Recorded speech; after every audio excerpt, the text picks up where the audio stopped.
إن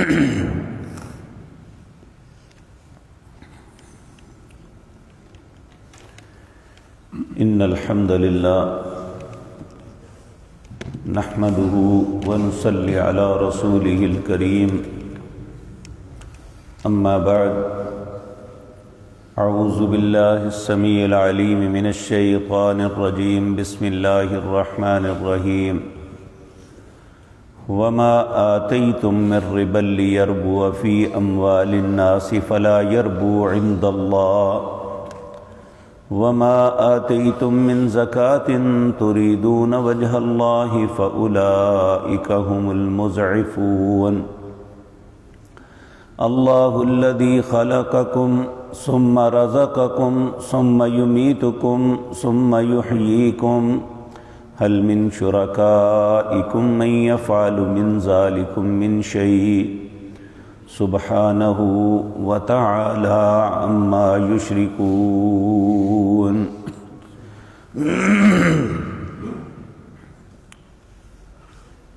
حضرات محترم، قرآن کریم کے اندر اللہ مالک نے انسانوں کی ہدایت کے لیے کون سا طریقہ ہے جو استعمال نہیں فرمایا؟ ہر طریقے سے اتنے دلائل دیے ہیں کہ اللہ مالک نے جس انسان کو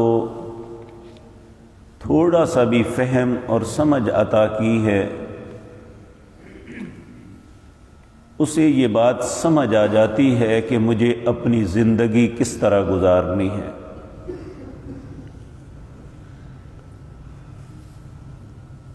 ہم سورۃ روم کے اندر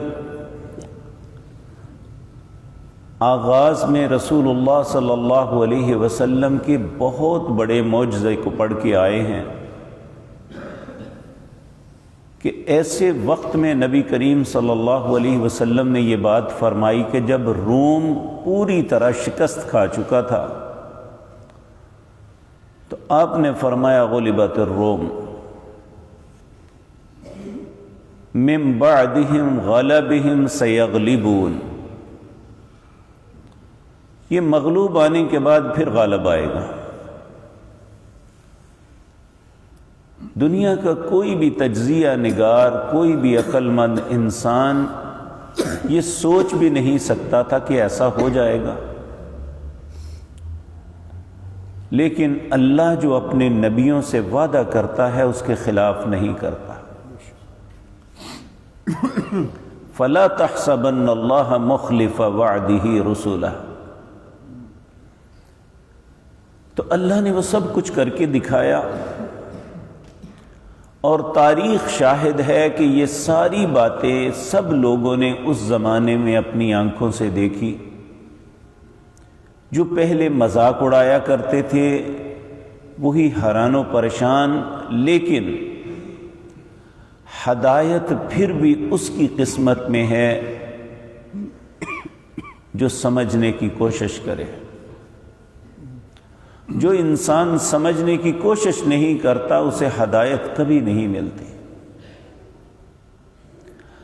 آج جو میں نے آیات آپ کے سامنے پڑھی ہیں اس میں دو چیزیں ہیں۔ پہلے تو ہمارے مالیاتی نظام کے متعلق اللہ نے ایسی زد ماری ہے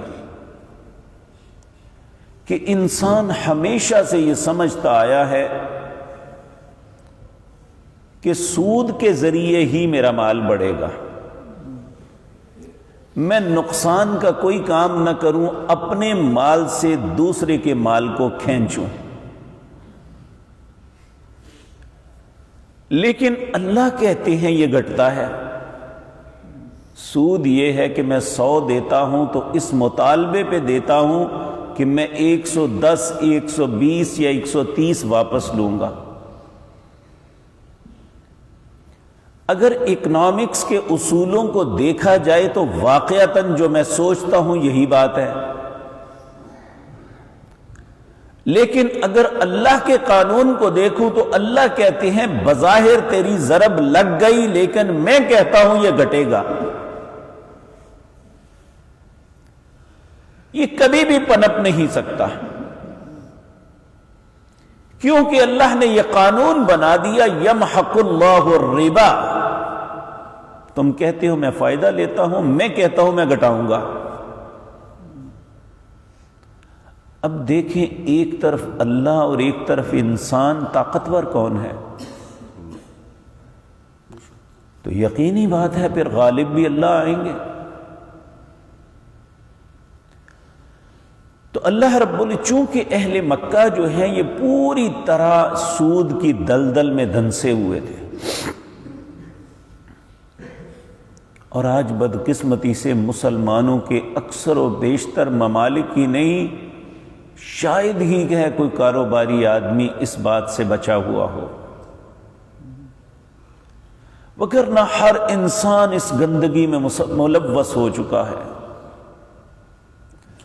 اور حکومتیں ہیں تو انہوں نے ہمارے لیے نقد چیز کو مشکل بنا دیا، انسٹالمنٹ پہ جو چیز لیں وہ ہمارے لیے آسان ہے۔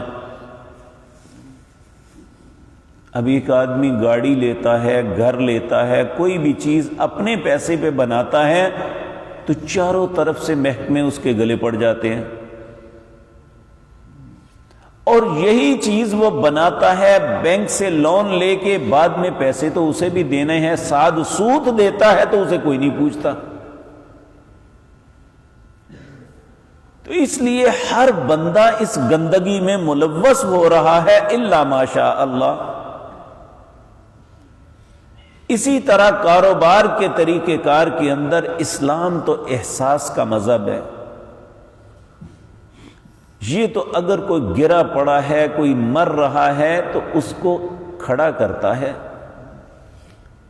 ہمارے پاس جتنا مجبور آدمی آتا ہے اتنا اس کی مجبوری سے فائدہ اٹھاتے ہیں۔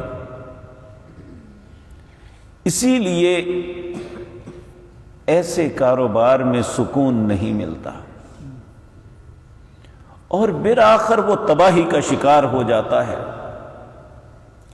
تو اللہ رب العزت اس بات کا رد کرتے ہیں، وَمَا آتَيْتُم مِّن رِّبًا لِّيَرْبُوَ فِي أَمْوَالِ النَّاسِ۔ یہ جو تم پیسے دیتے ہو نا کہ ہمارے پیسے بڑھ کے ہمیں واپس ملیں، فَلَا يَرْبُو عِندَ اللَّهِ، اللہ کے نزدیک یہ بڑھتے نہیں ہیں۔ ہاں، وَمَا آتَيْتُم مِّن زَكَاةٍ،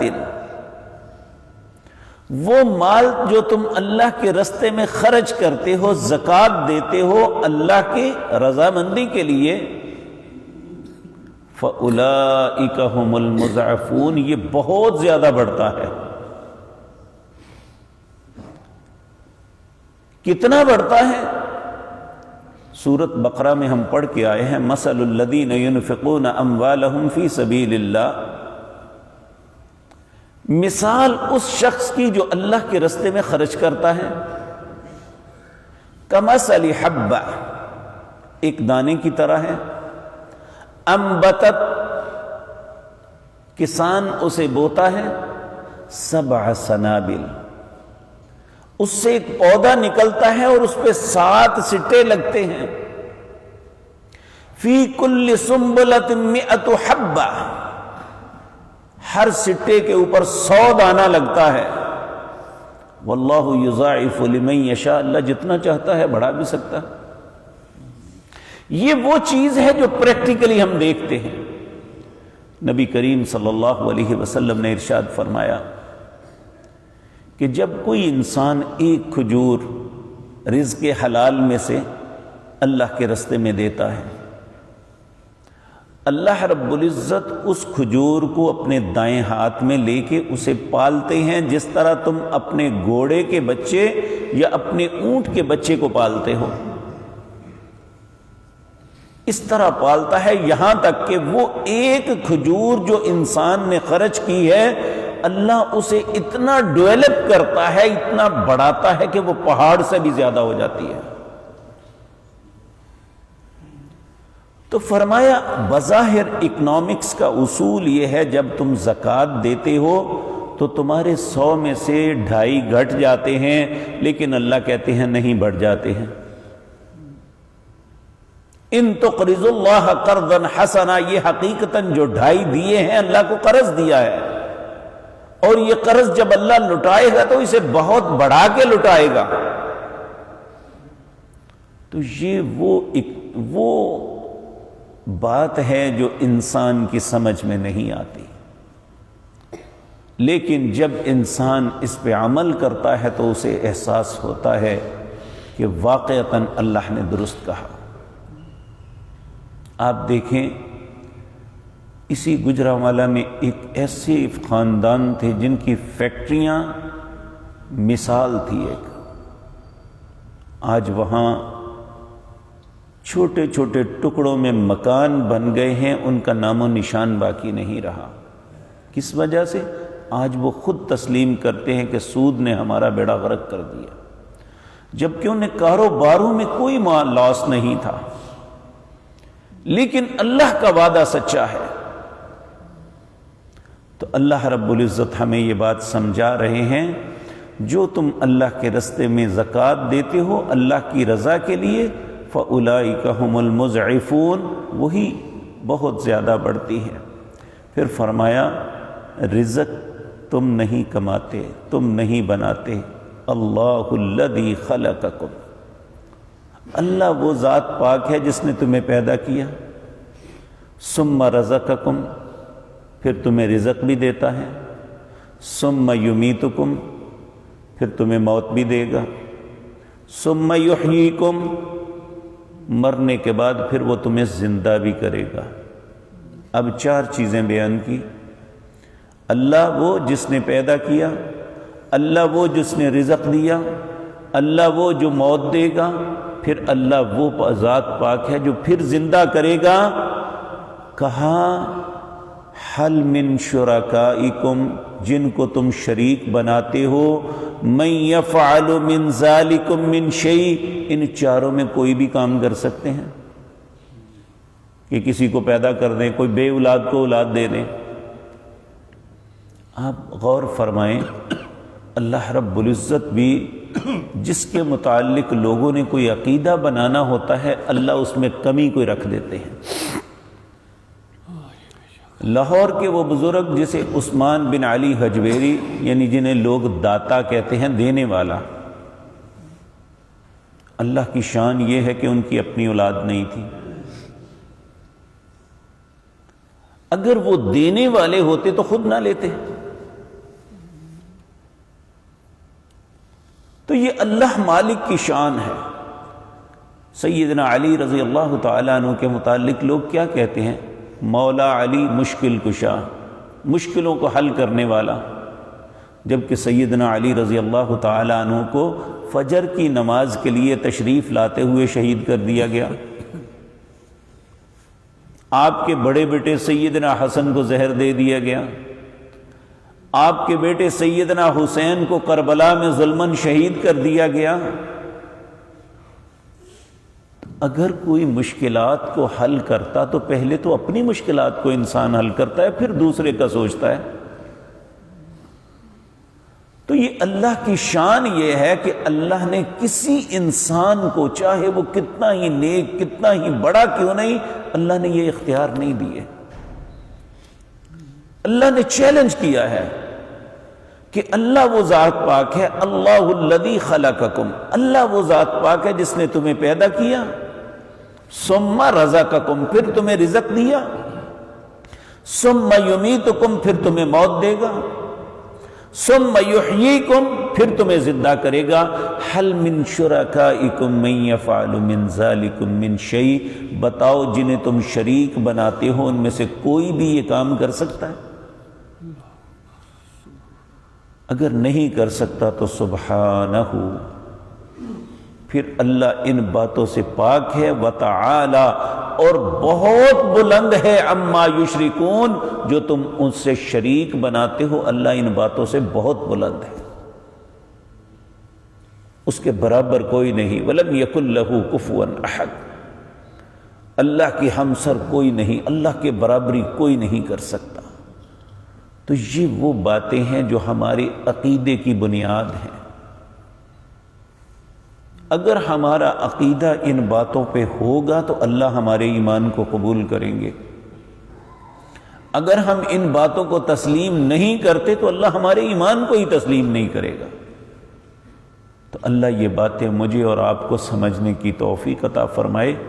اللہ ہی سچے ہیں، ان کے وعدے ہی سچے ہیں، اور وہی ہوتا ہے جو اللہ رب العزت چاہتے ہیں۔ وما تشاءون الا ان یشاء اللہ رب العالمین، جو اللہ چاہتے ہیں، جو رب العالمین ہیں، وہی ہوگا۔ اللہ ہمیں اپنی ذات پہ صحیح ایمان رکھنے کی توفیق عطا فرمائے۔ اقول قولی ھذا واستغفر اللہ۔